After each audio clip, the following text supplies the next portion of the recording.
and welcome back to the Making It podcast, episode 17. I had to double check with Dan just there, but we are back 17 episodes in, 17 weeks of podcasting, and we are here to have another week of talking all about our experiences this week, how things are going with various things in our life, and also some other bits as well. To start that off, Dan, tell us a little bit about a podcast that you did last week with DJ Aconite. So there's a podcast so you guys are seeing this Tuesday. We're currently recording Friday, and today on Friday is when the DJ Aconite Making It Moments podcast is coming out. So Aconite came on, he spoke about his DJ journey. So to anyone who's interested in DJing or is interested in hearing about another person's perspective, another person's journey, go check it out. It's our third Making It Moments episode. Insightful for a DJ, insightful for anyone who wants to listen. So go check that out. And yeah, let us know your thoughts. Nice one. I have listened, so sorry I get early access, so unlucky guys. But well, it's not even early access now, it's Tuesday. But at the time of recording, it is Friday. It is 10 to 10 in the morning. Cheers, Dan.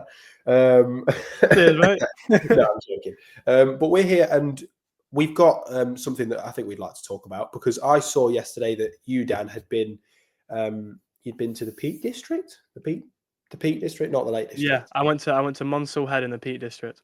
Yeah, and I saw, I enjoy coffee. We enjoy having a coffee together. I would say for me that it is, other than having a beer, because I do like having a beer, with someone, but I don't think you still get that same connection.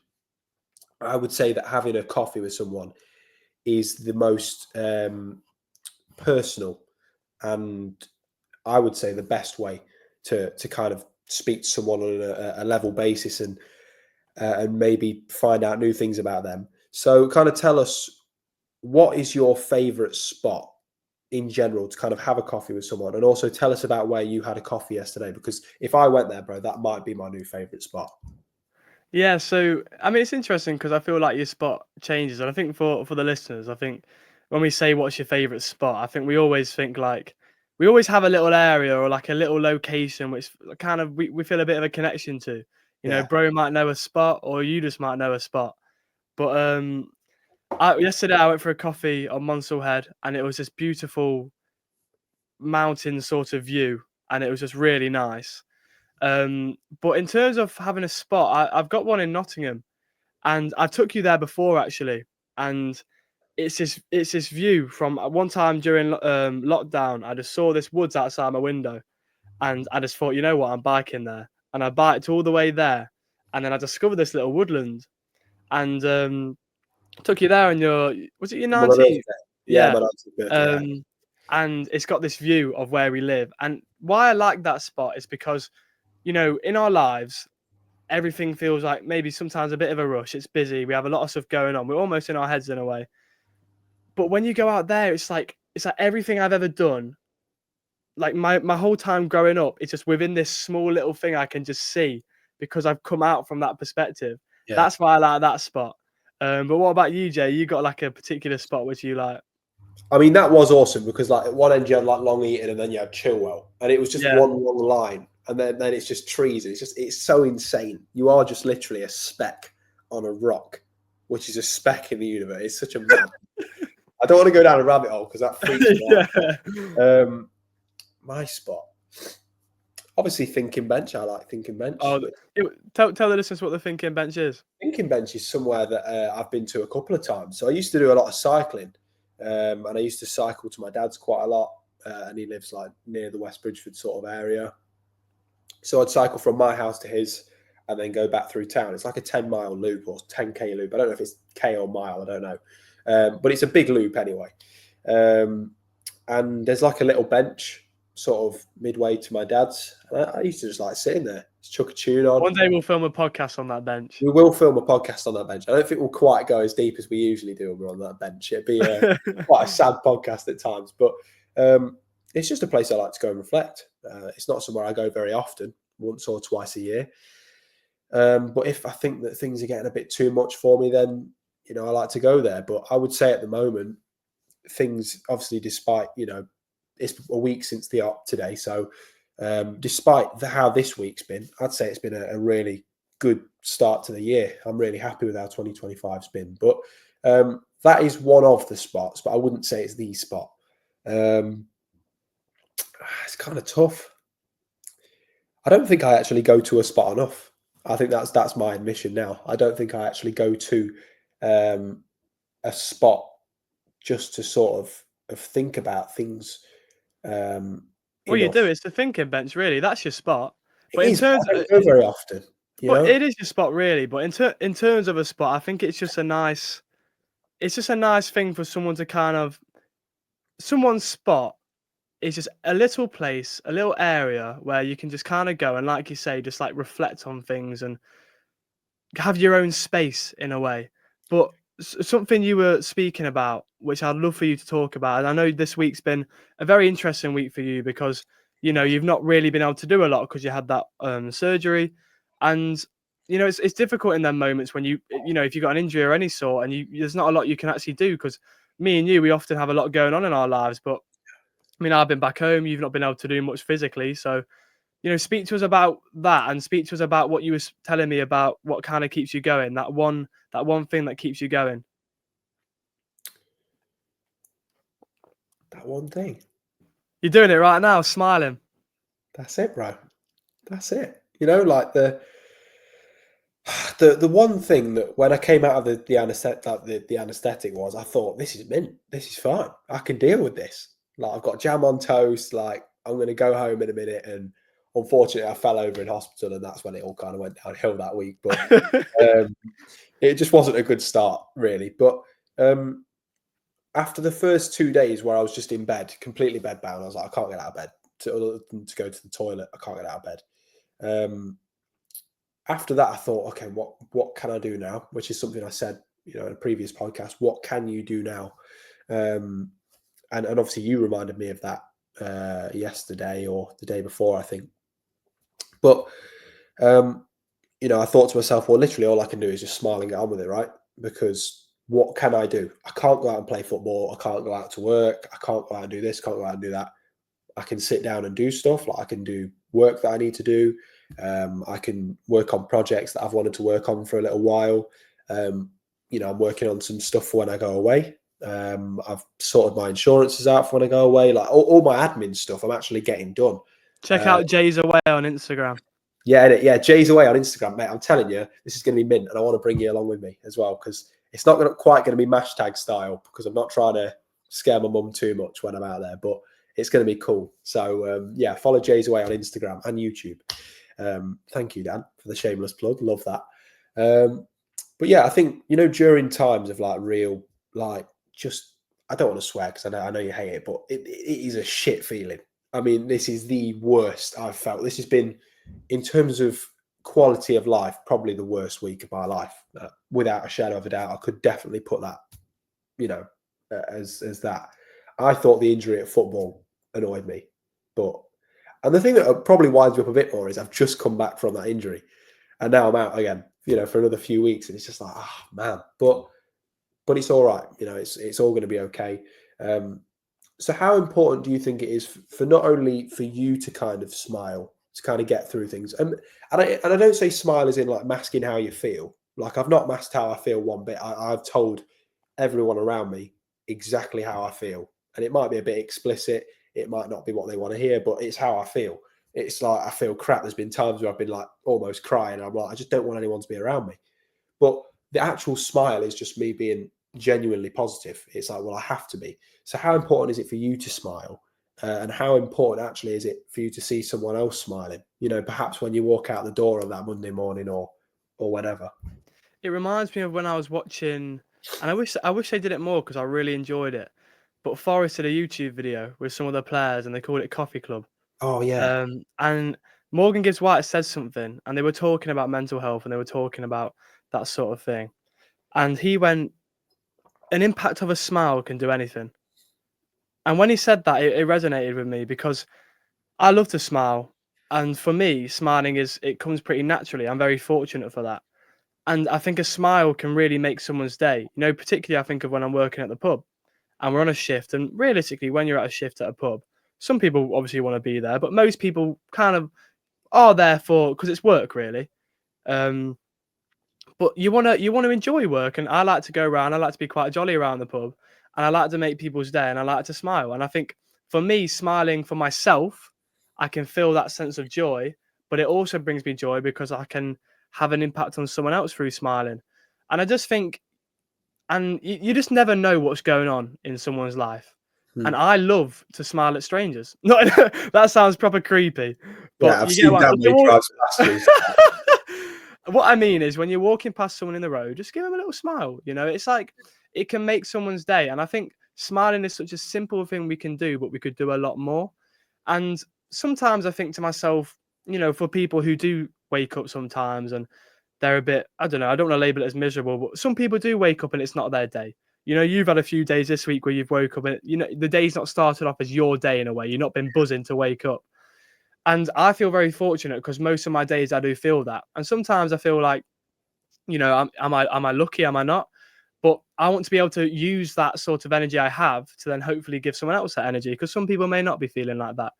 Is there a particular time where, I don't know, you were having a low day and someone says something to you and it really resonated with you? It really just helps you out, you know? Oh, one of the first episodes, when I was doing my ward walk for NHR, and we went to the teenage cancer unit that I mentioned. And, Yeah. one of the girls there just like super ill, obviously really, really badly ill. And she just couldn't stop smiling and just be like praising the radio stuff. And I'm like, wow, that's like whatever I've got going on in my life. Like, I know, again, you shouldn't do the comparison thing of things being worse, but whatever I've got going on in my life, and I'm having a moan. And by the way, that day, whatever had wound me up, it must have been something stupid because like it was just a normal day. Like it's fine. And yeah, whatever I've got going on in my life, and I'm having a moan about it. She's got this illness, and she's still carrying on and being so positive. I'm like, yeah, that's it. Yeah, I've got to be positive now. I've got It's to be. inspiring, man. It's And it inspiring. doesn't. And it didn't fix how I felt that day fully. It didn't fix how I felt the next time I felt that feeling. But it's a reminder. It is something that you don't forget. These little kind of core memories. I don't control when they come into my mind. That's just a thing that happens. Sorry, I've got a cold. That's just something that happens. So those perhaps little things that you might have not thought were very significant, your brain picks up on them, and it will remind you of them at some point. Little things that you remember as a kid. Like, I don't even know how I remember this, but when I was like 2, I did something to my collarbone. What did I do? Did I dislocate? I dislocated my arm or something in Jersey, and I'm like, how do I remember that? Like, but your brain just reminds you of stuff, and I know that's But like, you did dislocate a shoulder. yeah, but I was like, what, 1 or 2? I don't. Oh, I missed the age part. You know what I mean? Like, do you know that I feel like I just woke up at a What's your birthday. first memory? Probably that. That is probably that. Like, I feel like I just woke up at 5 years old at someone's birthday party, and I'm like, oh, I'm conscious now. But like, I've just got one memory of me, like sitting on my granddad's back while he's swimming in the pool, and then all of a sudden I just fall in the pool, and then I get out of the pool, and then we're in Jersey doing whatever, and I You have a weren't bit. wearing jeans, were you? I won't what wearing jeans. No, I won't wearing jeans in the pool. My Trust me. first memory was I remember it was in the hospital when my brother was born. Oh yeah. So I was just 3 years old, man, and that I feel like that's such a distinct thing to happen.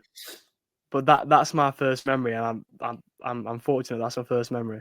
Did you know when, like, obviously, because I remember when I found out what gender my brother was going to be.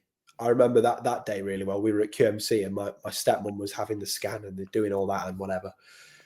And I remember she said, "Oh, it's going to be a boy," and me and my dad just went mental. We went absolutely crazy. We were like, "Yes!" I don't know how keen my dad was to have another daughter, bless him, but my sister's great enough, by the way. So that, shout out to my sister, love her so much. But Jamie, well, what does a meaningful connection mean to you? ooh, What does making a meaningful connection with someone mean to you? meaningful connection. Um, Meaningful connection. Like, I would say, if you can, again, I'll take it back to the coffee. If you can sit and level with someone, over a coffee, man. That's big for me, because 90% of the people that I speak to or that I have on social media, or I will never have a coffee with, just purely because I bet if I reached out to them, they wouldn't do it. I actually find myself a lot of the time reaching out to people. Do you want to have a coffee? Do you want to do this? Yeah, we can do that. Sure.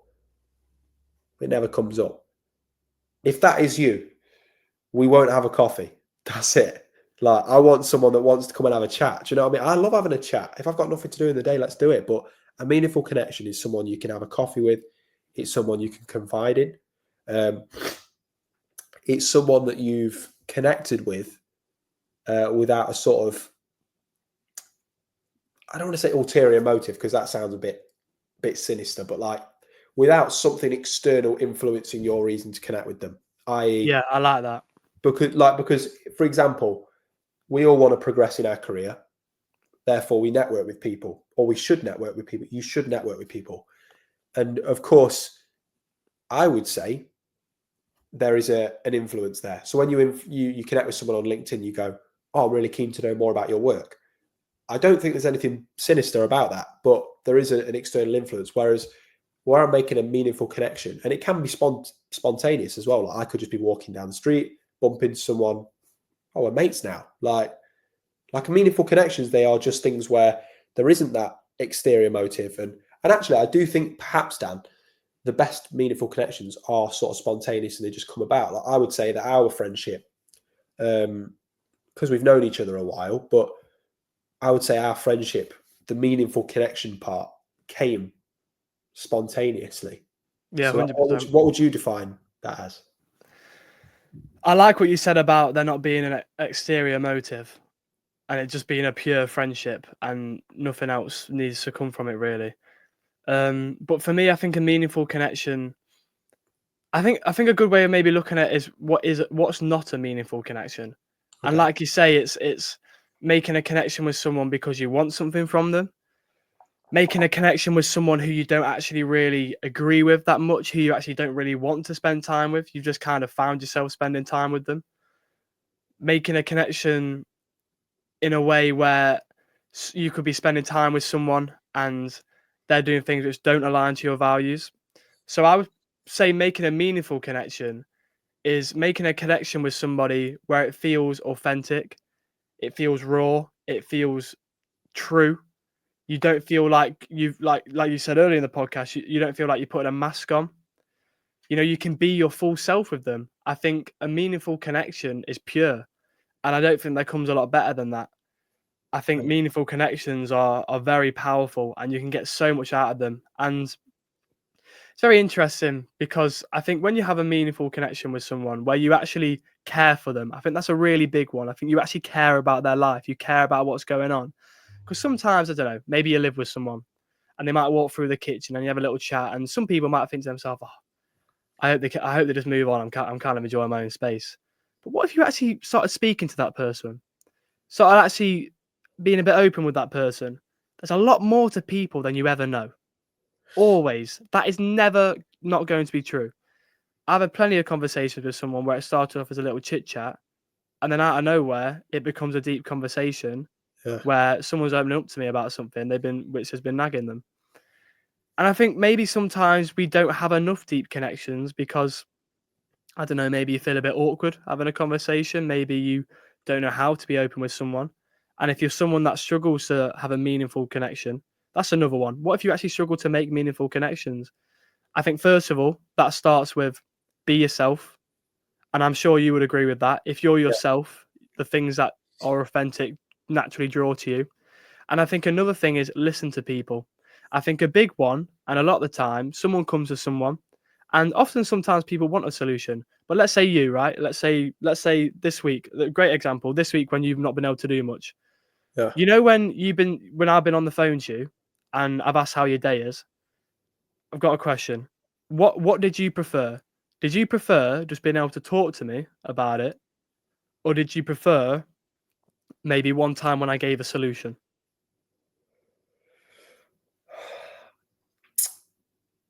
I feel that when we just talk about it, a solution comes from that, Yeah, you 100%. know, which is, 100%. yeah. Sorry, I didn't need to cut you off No, there. no, that's yeah. I think just speaking to you like that, I think because of how we are, Dan, and again, not every friendship is like this, but I almost feel like we're two cars, right?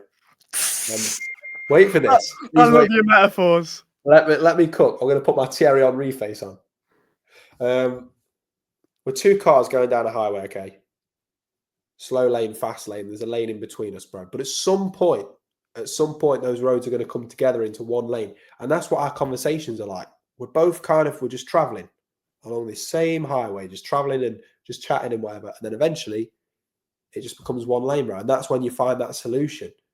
That's when, you come together and you're like, okay. And it doesn't have to be literally the end of the phone call. Right, what's the conclusion we've got here? Right, okay, we've got a solution. Maybe it's I put the phone down, I go and make a coffee, I go to the toilet, I go and do half my day, I go to work, and I get back and I go, oh yeah, that sort of makes sense. That thing we spoke about with Dan earlier, or maybe it makes me go, I'm not sure I agree with that. What's my solution? Like you are, at the end of the day, you are the output of the solution. You are the person that creates the solution for your life, because people offer you advice and all sorts, but you'll always kind of mold it to you. So you are the output of the solution, but it's these phone calls, it's these little text messages, it's these emails, it's these letters, it's these posters that spur that thought.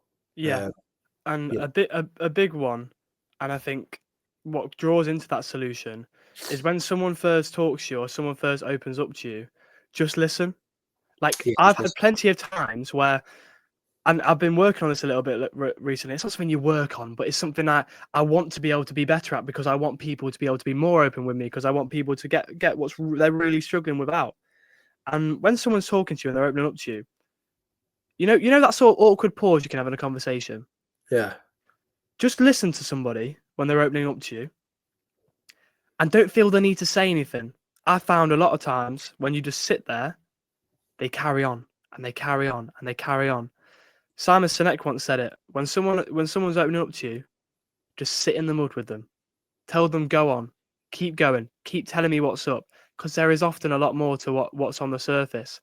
And I just think it's a very powerful thing, because like we speak about meaningful connections. If you really listen to someone and you really care, you really draw that meaning out of somebody. yeah, absolutely. I think it's again, it links back to something we've spoken about before with time. Like, you should offer your time to people if you can, and you shouldn't just see your relationship with someone as you know a dash in your diary. You should see it as a proper, as we say, meaningful connection. I think actually it's interesting because it's fun that we can reference back to episodes, and you can almost make like a sort of like a diagram of all the different things we've spoken about, and you can always reference it, which is what I think is important. I've found myself when I've texted someone that maybe listens to the podcast actually say, you know, like we said in this episode, and it's, oh, that's mint. What I mean? That's good that we can do that. But Dan, I kind of want to take it back to the nature side of things, because obviously where you were, I have forgotten the name already. I apologize. Monsell Head. Monselhead, that's it. I was going to say Mamtor. I don't know why, but that's nowhere near Mamtor, right? No, it's quite near. It's quite near. Is it nearby? Oh, I just know geography, don't I? So, but how important is putting your phone down and just going outside for a little bit? How important is that? Really important, and it draws back to meaning again. That's something in this day and age we struggle with, because we could be in a room with people. You could be in a room with fucking. Oh, got the swear out there. Go on, then. There's my slip. For the first time, Daniel slipped with his language. Wow, wow, he's authentic. But you could be in a room with 10 people, and everyone could be on their phone. And I think that's just how it is in this day and age. So I think getting out in nature. Hey, sorry, the switch up was crazy. You went from laughing to like you didn't feel it. Sorry, you were saying nature. The switch up. No, the switch up. We've lost it. Oh, but Oh, you got me now, Jay.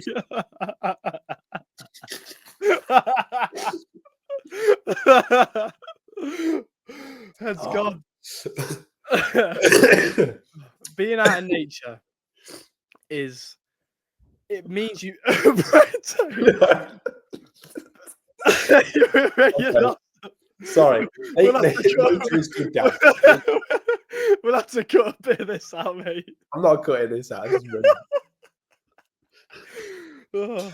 All from Dan swearing, by the way. Come on, Dan. We've spoken about this. Well, being out in nature is just that it brings that meaning, it brings that authenticity. Because naturally, you can't be sat in a living room and just be on your phone. You know, you're out there, you're surrounded by nature, birds, trees, everything. And yesterday, when I'm with my girlfriend, I didn't think once to go on my phone. At I think all. no, I think she put her phone in my bag to kind of not go on it. But I think the power of the phone is a big one because we do when we feel a bit awkward. Sometimes we go on that phone and we do lose meaning in our conversations. But being out in nature is powerful because it gives you time to reflect. It gives you time to, like my good friend Noah once said, kind of let those creative juices like run through. And it's just, I feel like we do neglect it. And I know I neglect it. I could be out in nature so much more. I said to Scarlett yesterday when we were out there in the Peak District, why don't we come here as much? It's a beautiful place. It's amazing that we have that just out of the city. And being out in nature for me is just a great way to kind of ease your mind, let things kind of pass, run through, and just spend quality time with people, have that meaning with people and the world around you. But what about you, Jay? What does being out in nature mean to you? I mean, being in Aussie was an amazing experience in nature, but Phenomenal. I mean, like obviously I had my phone out to take photos because you can't not.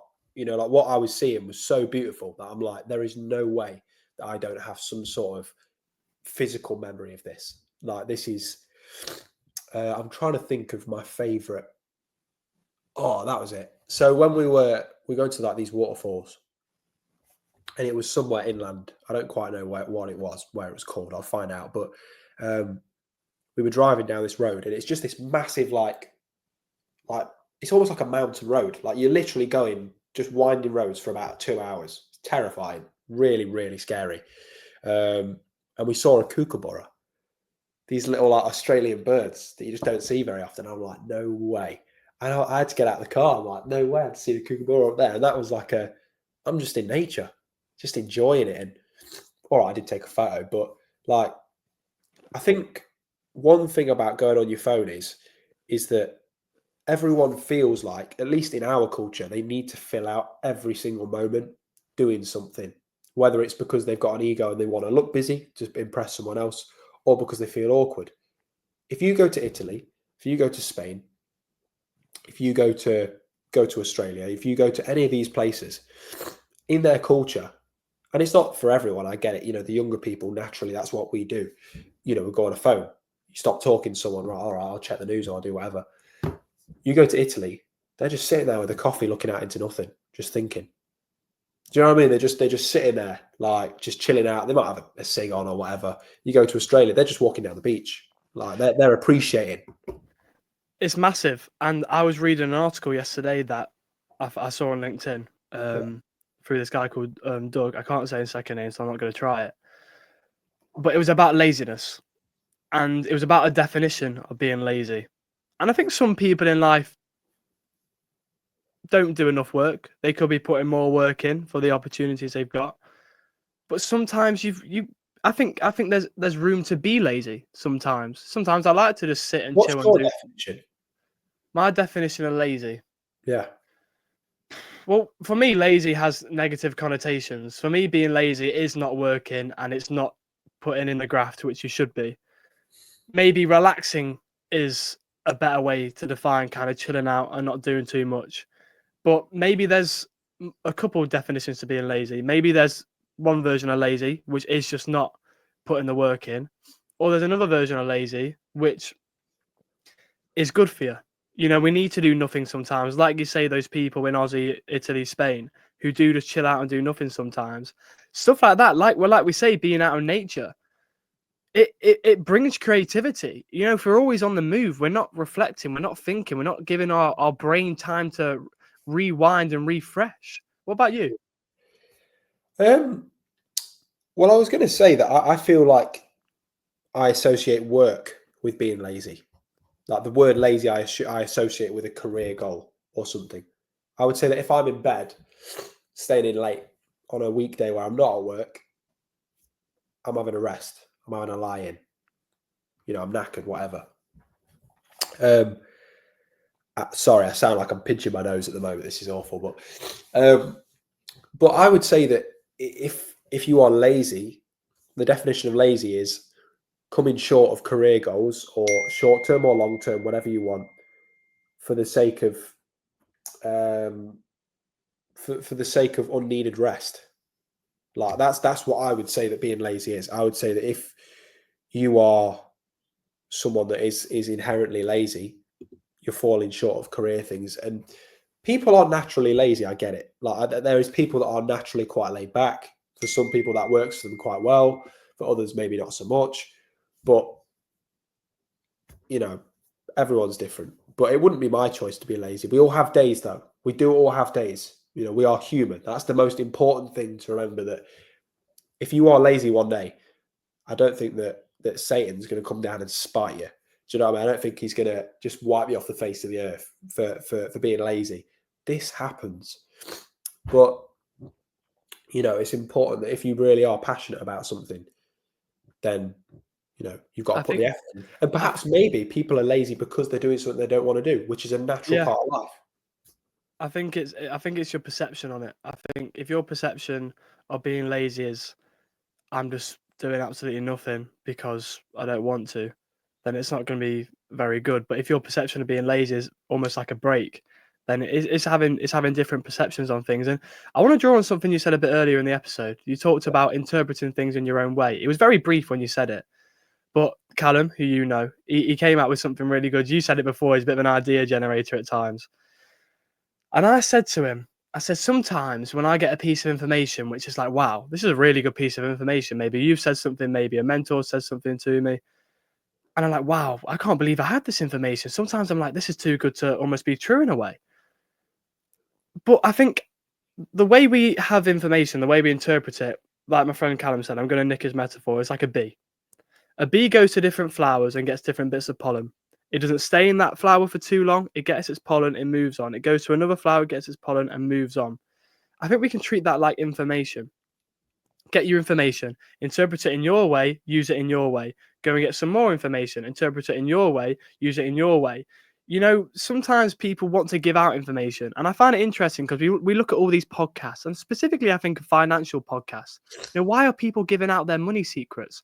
Obviously, realistically, they're probably not giving them all out. They're giving the surface level out. They're not showing what they really did to make that money. They're just giving the surface level of the kind of final definition, and you've kind of got to work it out, interpret it in your own way. And I think that goes to life. I think that goes to meaning. I think that goes to connection. Interpret life in your own way and use it in your own way. Because whenever other people are always doing different things, there's always loads of noise in life. You can never get rid of that. And you may be looking at someone else and going, I want to do what they're doing. Why am I not doing that? But you want to do it in your own way. So I think in life, a lot of the time, and that's where you can find meaning as well and authenticity, is just gather things and gather information and gather connection in your own way and live life in your own way and interpret it in your own way, and it'll be a lot more meaningful. I agree. Yeah, and you know, actually, I almost feel that metaphor. By the way, Callum's a wise guy, man. So yeah, hey Callum, good man. But I actually feel that metaphor, half of it's missing for me. I think it's good, but I think half of it's missing because you speak about when you get the pollen. What about after that? You know, about what you produce. What is the honey? Because you go to every flower and you get this pollen, whatever. If you've ever seen a bee, it's covered in pollen, and it goes back to its thing and shakes it off or whatever else, and it makes this honey. And I would say most people I know enjoy honey, right? So what you go and get from people, and you put effort into, you put time into, and you produce, people will enjoy, and that's the fruit of life. And you'll go and do the same thing again. That's what a bee does. It's making honey. we all love it. And it goes and just keeps doing it. So when you do something and you take information from people and you apply your passion to it and your love for it and you make it into that honey, that's for everyone else to enjoy. That's your worth, in my opinion. So I love that.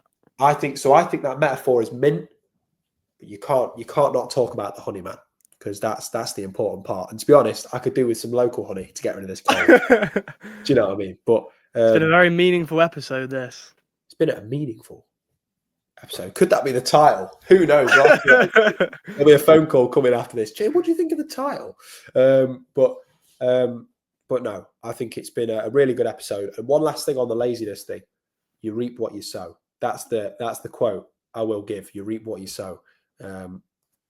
99 times out of 100, that's the case. So keep working hard. If you're not too happy today, that's fine. Accept it. Keep smiling. And yeah, don't take things for granted, because as I said to you yesterday, Dan, I just want to go out and do stuff now, so I'm bored. But this has been a nice chat. I've enjoyed 100%, Brian. I just want to give a shout out to my dad, Big Kev. Shout out, Kev. Yeah, he let me do our making it moments in the living room the other day. So big shout out to him. I'm grateful for him. He was the production assistant, wasn't he?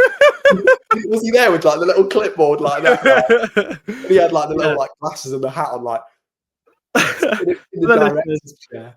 For the listeners, find meaning and never stop figuring things out, because you'll never know it all.